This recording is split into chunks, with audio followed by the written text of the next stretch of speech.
dia! Para você que acompanha a programação da TV Mar, nós estamos iniciando mais um TV Mar News nessa manhã de segunda-feira, 7 de dezembro. E para você que acompanha a nossa programação, precisa sair de casa, mas não quer perder o nosso programa, não tem problema algum, é só você baixar o aplicativo da TV Mar no teu celular e você vai ter toda a nossa programação na palma da tua mão. A gente também está passando ao vivo lá no portal Gazeta Web. É só você acessar e o endereço você já conhece muito bem, www.gazetaweb.com. E olha só, a gente também está presente nas redes sociais. Segue a gente lá no Instagram, também no Facebook e acompanha a gente lá no nosso canal do YouTube, onde você vai poder ver e rever as nossas matérias, entrevistas, programas e reportagens especiais. E a gente sempre inicia o nosso programa lembrando que o TV Mar News é um oferecimento do Plano de Saúde Apvida, aquele plano de saúde completo para toda a família que tem cobertura odontológica e que agora te dará a comodidade de poder acompanhar tudo da tua casa. Você pode acompanhar resultados de exame e também fazer marcações de consulta. Muito importante, né? Nesse momento de pandemia, resolve tudo então aí pelo teu tablet, pelo teu celular, pelo teu computador. E olha só, a gente também está, a gente sempre abre aqui o jornal aqui nas nossas manhãs, né? E a gente não pode então deixar de perder esse hábito de abrir o jornal Gazeta de Alagoas. Vamos lá acessando www.gazetadealagoas.com e a gente agora em novas plataformas, né, digital aqui para você, olha só. Tragédia em Minas, ônibus com alagoanos cai de ponte e deixa 17 mortos.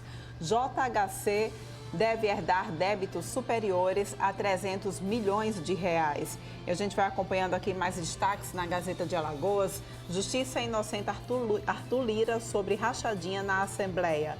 Governo precisa firmar parceria e ajudar pobres. CSA pega a América no Rei Pelé e CRB. Outros destaques aqui, restrições no Réveillon prejudicam setores da economia e trabalhadores. Em Alagoas tem 1.039 novos casos de Covid em 5 dias, gente. A gente infelizmente já começa a subir então nesse indicativo, né? Prefeito eleito vai encontrar 8 mil servidores desmotivados. Câmara dividida desafio para a JHC formar coalizão. O deputado crê em apoio de Bolsonaro à nova gestão. Esses e outros destaques é só você acessar lá www.gazetadealagoas.com. E a gente falou aqui, infelizmente, sobre o aumento de número de casos de Covid-19 aqui em Alagoas, no nosso estado, né, de forma geral. E a gente traz informações a respeito da CEMED. Aqui ela já começou a fazer um protocolo para o retorno às aulas presenciais diante dessa situação de pandemia. Quem traz mais informações para a gente é Viderman Araújo, que está ao vivo ao lado do nosso repórter cinematográfico Chico Nogueira. Bom dia a vocês.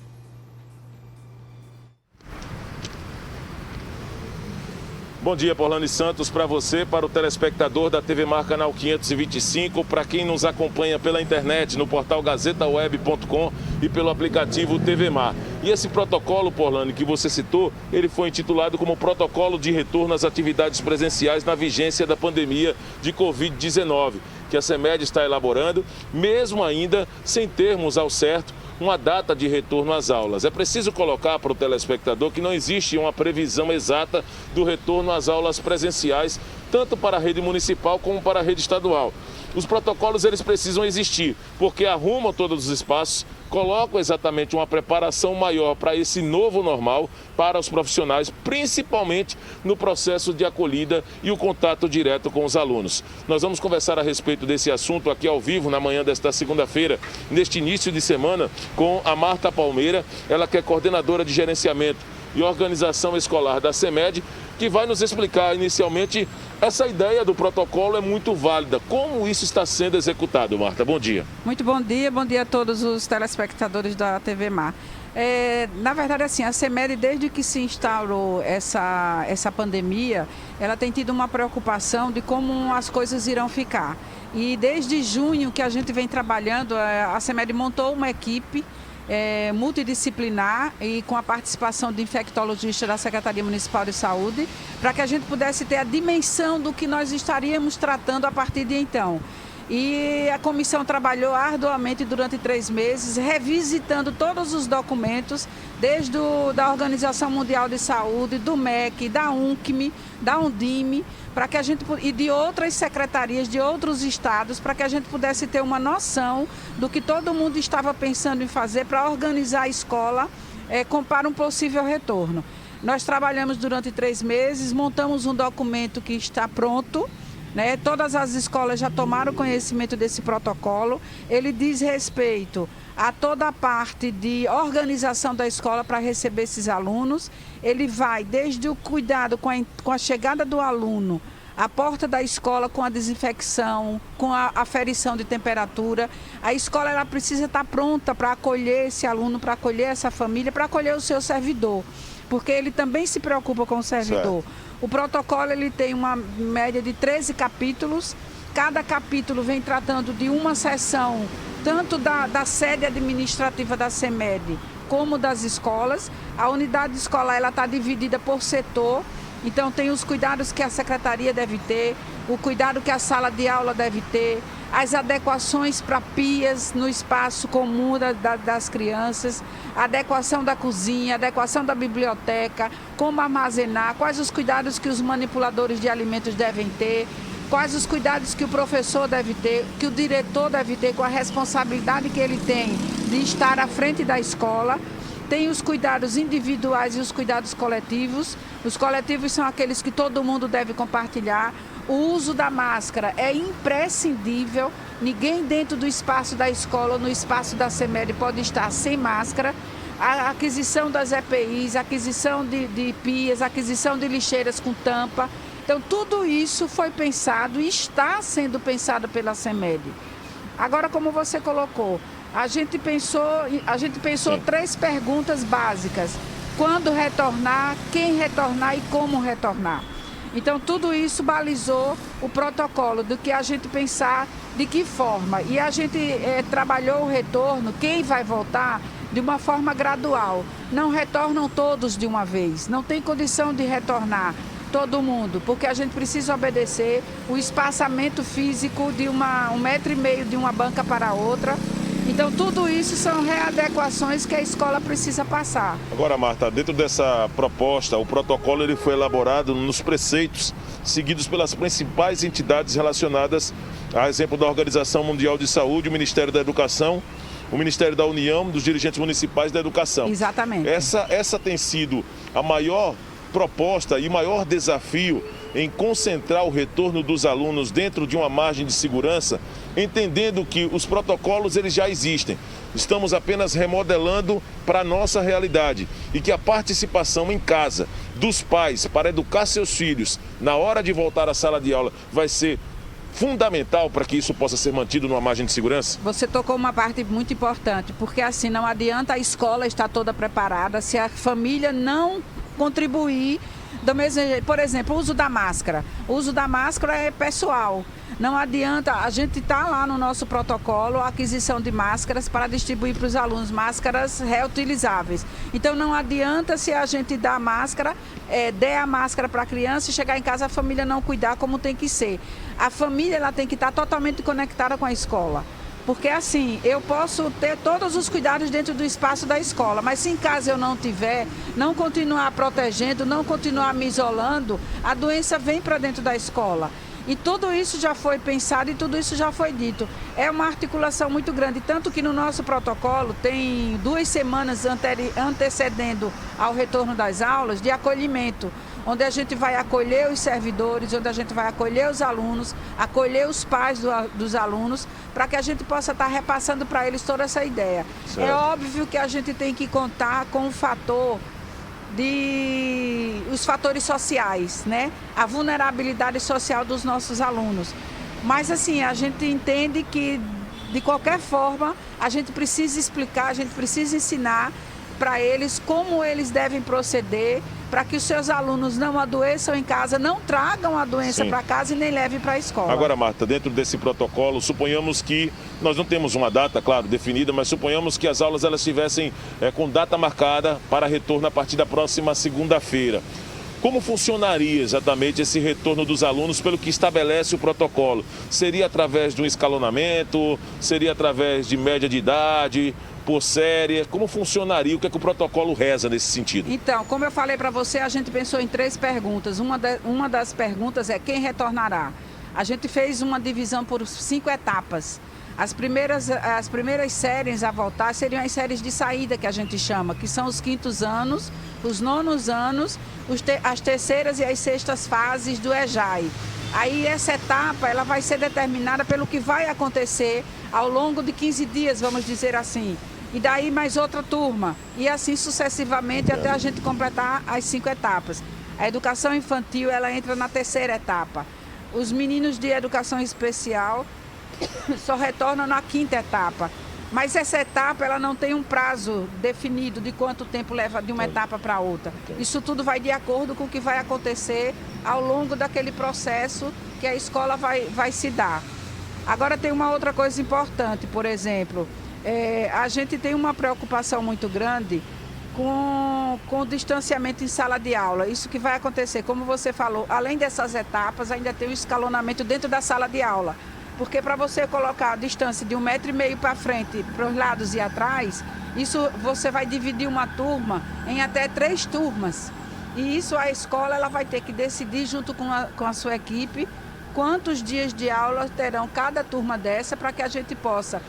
Na verdade, assim, com isso fica o ensino híbrido, né? Ele vai estar um tempo em sala de aula e outro tempo vai estar em casa, porque ele não tem condição de ir a semana toda. Para que todo mundo possa retornar, todas as turmas que serão subdivididas, é necessário que a gente adote o ensino híbrido para que todo mundo possa estar retornando à sala de aula. Diante desse seu depoimento, fica claro, enquanto você falava, Marta, que nós estávamos aqui raciocinando para ver o quanto é complexo esse retorno às aulas presenciais. O telespectador pode até achar, mas tem outros estabelecimentos que funcionam. Quando se trata de escola que tem envolvimento com crianças, todo o procedimento, principalmente os espaços físicos, que agora eles passam a ficar ainda mais reduzidos com essa questão do distanciamento. 1,5 metro, o que se coloca, por exemplo, uma turma de aproximadamente, na época que eu estudava, o Francisco, a Porlane também, era 60 alunos em uma sala de aula, 50 alunos numa sala de aula. Agora o processo vai ser bem mais complicado para esse novo normal, quando se mantém 1,5 metro de distância para poder colocar 50, 40 alunos em uma sala de aula, isso está totalmente descartado para esse primeiro momento, né, Marta? Sim, impossível. Assim, a gente já tem uma regulamentação que os alunos de 1º ao 5º são 25 alunos por sala. Esses 25 a gente vai ter que reduzir para uns 10, 15 no máximo. No máximo. Dependendo da sala de aula, porque a gente tem escolas, todas as nossas escolas não tem a sala de aula padronizada, né? Então ainda vai depender. E a gente ainda vai ter algumas escolas que elas não terão condição de voltar. Porque as readequações, por exemplo, as escolas de prédios alugados, em que a gente não vai poder mexer para abrir janela, para fazer adequações, a não ser que o proprietário permita, mas até isso dificulta você fazer essas readequações. Provavelmente algumas escolas elas não retornem, porque não tem a condição física de receber os alunos. E a gente tem que ter a mesma preocupação que a gente tem que ter com os servidores, a gente tem que ter com os nossos alunos. Marta, muito obrigado pelos seus esclarecimentos. Importantíssima essa participação da Marta Palmeira, Porlane, porque nós não estamos falando apenas dos protocolos. Estamos falando de todas as dificuldades. Caso se estabeleça uma data aí, com toda sinceridade, eu acho, Porlane, aqui, e não sei você se concorda conosco também a respeito desse assunto, mas o processo não vai ser tão simples de retorno às aulas presenciais diante de todas as dificuldades que a Marta está colocando aqui. Existem muitas questões, principalmente a logística, da forma como se coloca, estrutural, infraestrutura para as nossas escolas. Eu falo isso de um aspecto geral, nossas como brasileiro, para o retorno das atividades presenciais, para atender aquilo que se estabelece dentro dos protocolos, principalmente da associação, né, dos órgãos mundiais de saúde. Então, é realmente uma situação de dúvida, de incerteza, não há uma previsão, uma data exata para o retorno das aulas presenciais, mas eu diria que a preparação está sendo feita dentro daquilo que pode, mas diante também de muitas dificuldades que muitas vezes nós sequer paramos ainda para imaginar que esses profissionais da área de educação já têm estudado, já têm se preparado para poder receber uma acolhida pelo menos aconchegante e segura os alunos no futuro para esse novo momento. Porlane Santos, eu estou nas ruas da capital alagoana, ao lado do repórter cinematográfico Francisco Nogueira, mas tenho certeza que sua opinião para o nosso telespectador agora vai ser de fundamental importância e acho que você concorda com a gente, que o processo vai demorar um pouco para que nós possamos ter o retorno das aulas presenciais. Você tinha aproximadamente 40, 50 alunos também na sua sala, na época que você estudava, né, Porlane? Até já na nossa programação. Muito obrigada pelas suas informações, Derlan. Realmente é uma situação bastante complicada, né, gente? A gente precisa, de fato, que todo esse protocolo seja elaborado como já tem sendo feito e a gente espera que realmente cada pai, de certa forma, também cumpra com o seu dever em casa, né? A gente, infelizmente, acaba vendo que muitos pais acabam mandando os filhos doentes para a escola e é necessário que a gente também esteja atento a isso, né? E precisar fazer aquele balanceamento. O que é urgente, né? Dá para fazer realmente o retorno de aula do ensino infantil, né? As crianças ainda não têm a noção de distanciamento social. Pelo menos as minhas filhas se abraçam quando vêm os coleguinhas, é preciso estar sempre monitorando. Dá para fazer esse monitoramento em sala de aula? A gente precisa repensar em tudo isso. E aí vai também de cada pai para pai, né? Olha só, gente, os corpos dos alagoanos mortos em acidente de ônibus em Minas Gerais chegam hoje ao aeroporto de Paulo Afonso. É mais uma tragédia que marca, infelizmente, esse ano de 2020. A gente vai ver agora a análise de Arnaldo Ferreira. No final da tarde de hoje, chegam no aeroporto de Paulo Afonso, no estado da Bahia, 2 aviões da FAB, 2 Hércules, com os corpos, 11 corpos, em um dos aviões. Daquelas vítimas, daquela tragédia do ônibus que saiu de Mata Grande, com destino a São Paulo, e caiu de uma altura, de uma ponte de 31 metros de altura, um prédio de 11 andares, o que equivale, né? No interior de Minas Gerais. E o outro avião com os feridos de Mata Grande, daquela região ali do sertão. Chega em Paulo Afonso, fica mais próximo a Mata Grande, 50, 60 quilômetros. E Maceió seria quase 300 quilômetros. Mas essa tragédia expõe uma triste realidade antiga no Nordeste. Esses ônibus sucatas, comprados como sucatas, que fazem transportes de trabalhadores, de passageiros, para estados do Sul e Sudeste, com preços, em tese, mais baratos. Um barato que sai muito caro. Nesse caso aí a gente ainda não sabe por quê, o que foi que realmente aconteceu. As primeiras informações dão conta que o ônibus, numa ladeira, subindo a ponte, não aguentou, não suportou, parou e começou a descer de ré. E o motorista abandonou a própria sorte, pulou do carro junto com outros passageiros, os que ficaram.